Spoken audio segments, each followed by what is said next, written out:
नमस्ते दोस्तों आज एसबीआई के ऐसे म्यूचुअल फंड की बात करेंगे जिसमें आपको सिर्फ एक बार 1,25,000 रुपए वन टाइम इन्वेस्ट करना है। इसके बाद कंपाउंडिंग को अपना जादू चलाने देना है। इसका फायदा क्या मिलेगा पता है आपको मार्केट में बार बार पैसा लगाने की जरूरत नहीं पड़ेगी। इसी को लमसम प्लान कहते हैं। लेकिन ध्यान रखना, लमसम प्लान करने के लिए टाइम का विशेष ध्यान देना पड़ेगा, क्योंकि गिरते हुए मार्केट में लमसम करना सोने पे सुहागा होता है। दोस्तों, अगर आप लॉन्ग टर्म इन्वेस्टर हैं और आपकी रिस्क टेकिंग कैपेसिटी अच्छी है तो यह फंड आपके लिए बेहद खास है। चलिए जान लेते हैं इस फंड के बारे में। दोस्तों, इस फंड का नाम है SBI large and mid cap fund direct plan growth.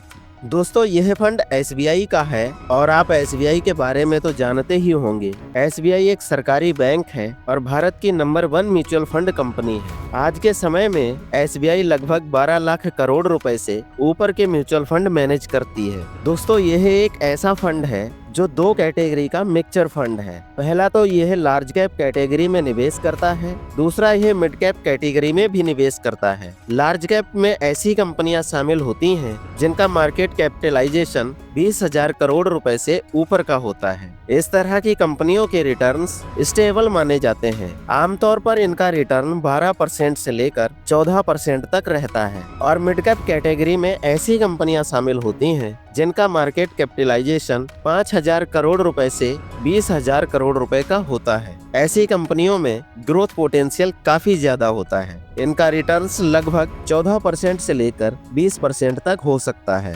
इसीलिए इस फंड की खासियत है, अगर आप इसमें निवेश करोगे तो आपका पोर्टफोलियो बैलेंस्ड रहता है। दोस्तों, इस फंड में लाखों लोगों ने 38,425 करोड़ रुपए का निवेश ऑलरेडी कर दिया है। इस निवेश के बदले इन्वेस्टर्स को कुछ यूनिट्स मिलती हैं, जिसे एनएवी यानी नेट एसेट वैल्यू कहा जाता है। आज के समय में इस फंड की एक यूनिट का प्राइस 683 रुपए 55 पैसे है। दोस्तों, जब आप इस फंड में निवेश करेंगे तो फंड हाउस आपसे कुछ कमीशन चार्ज करता है, जिसे एक्सपेंस रेशियो कहते हैं। यह है 0.75% का। दोस्तों, अभी तक इस फंड ने अपने इन्वेस्टर्स को कैसे रिटर्न्स बनाकर दिए हैं, आइए उन्हें भी देख लेते हैं। इस फंड ने पिछले 1 साल में 5.11% का रिटर्न दिया है और पिछले 3 साल में 16.48% का रिटर्न दिया है और पिछले 5 साल में 17.06% का रिटर्न दिया है और पिछले 10 साल में 15.25% का रिटर्न दिया है और ऑल टाइम इसका रिटर्न 16.46% का रहा है। दोस्तों, यह फंड पूरी तरह से इक्विटी में निवेश करता है, इसलिए वेरी हाई रिस्क की कैटेगरी में आता है। इसलिए सोच समझकर निवेश करें। दोस्तों, इसी रिटर्न्स को बेस मानकर आगे कैलकुलेट करेंगे, लेकिन ध्यान रखना, यह वीडियो केवल एजुकेशनल पर्पज के लिए बनाया जा रहा है। इसे निवेश की सलाह ना मानें। दोस्तों, इस फंड के पास लगभग 83 कंपनियों की शेयर होल्डिंग्स है, जिसमें यह फंड आपके पैसों को निवेश करता है। आइए यहाँ पर कुछ कंपनियों के नाम देख लेते हैं, जैसे HDFC bank limited, axis bank limited, state bank of India, Bharat forge limited आदि। दोस्तों, HDFC बैंक इस फंड की टॉप होल्डिंग्स है, क्योंकि इसमें इस फंड की 7.63% की हिस्सेदारी है। दोस्तों, इन्हीं कंपनियों से संबंधित कौन से टॉप सेक्टर हैं जिसमें यह फंड सबसे ज्यादा निवेश करता है, आइए उन्हें भी देख लेते हैं। दोस्तों, यह फंड फाइनेंस सेक्टर में 22.76% का निवेश करता है और मटेरियल्स में 14.70% का निवेश करता है और हेल्थ केयर सेक्टर में 13.43% का निवेश करता है और इंडस्ट्रियल सेक्टर में 12.94% का निवेश करता है। बाकी आप नीचे देख सकते हो और किन किन सेक्टर में निवेश करता है। चलिए दोस्तों, जान लेते हैं आप इस फंड में निवेश कैसे कर सकते हैं। दोस्तों, निवेश 2 माध्यम से किया जा सकता है। पहला SIP के माध्यम से मिनिमम 500 रुपए से शुरू कर सकते हैं। दूसरा लमसम के माध्यम से मिनिमम 5,000 रुपए से शुरू कर सकते हैं। मैक्सिमम की कोई लिमिट नहीं है, आप जितना चाहें उतना पैसा निवेश कर सकते हैं। निवेश करने के लिए आपको कोई भी डीमैट अकाउंट की जरूरत नहीं पड़ती है। आप निवेश के लिए SBI योनो ऐप या फिर किसी भी थर्ड पार्टी पार्टी ऐप जैसे पेटीएम, ग्रो, एंजल वन का इस्तेमाल कर सकते हैं। दोस्तों एक बात याद रखना,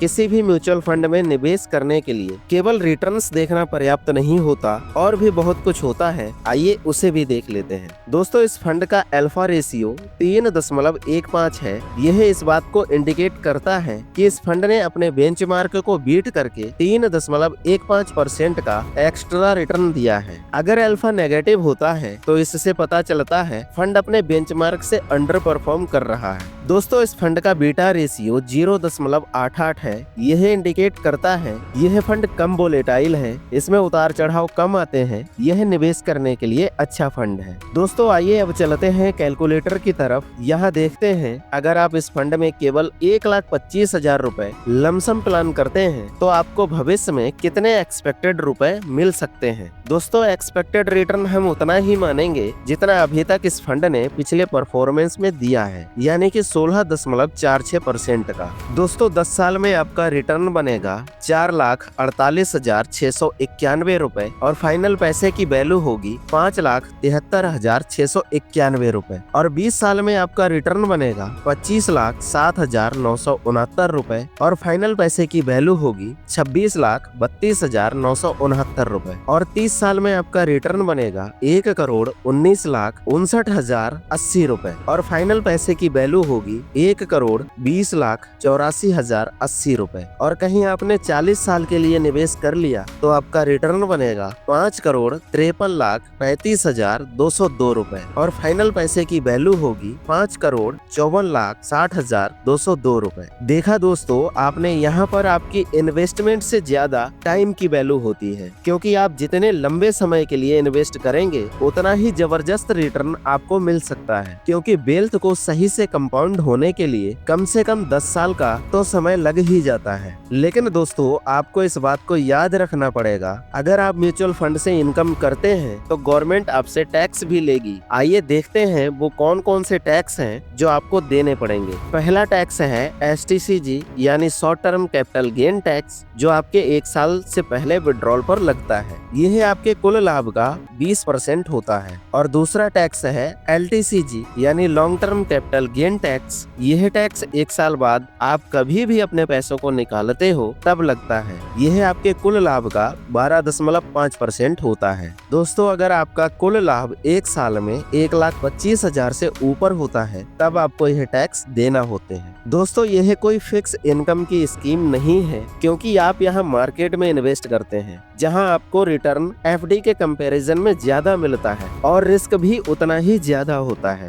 लेकिन लॉन्ग टर्म में आप अच्छा रिटर्न बना सकते हैं, क्योंकि दोस्तों आज के समय में इन्फ्लेशन भी 5% से लेकर 6% की दर से हर साल बढ़ती है। तो आप यहाँ पर समझ सकते हैं कि FD की क्या इम्पोर्टेंस रह जाती है। तो दोस्तों ये थी सारी जानकारी इस फंड के बारे में। बाकी दोस्तों अगर आपको इस वीडियो से कुछ वैल्यू सीखने को मिली हो तो हम उम्मीद करते हैं आप इस वीडियो को लाइक कर देंगे और अपने दोस्तों के साथ शेयर कर देंगे और चैनल को भी सब्सक्राइब कर लेंगे। दोस्तों एक छोटा सा disclaimer, mutual fund market risk के साथ आते हैं, इसलिए रिस्की होते हैं, तो सोच समझकर निवेश करें। इस वीडियो में निवेश करने की सलाह नहीं दी जाती है। यह वीडियो केवल एजुकेशनल पर्पज के लिए बनाया गया था। Thanks for watching.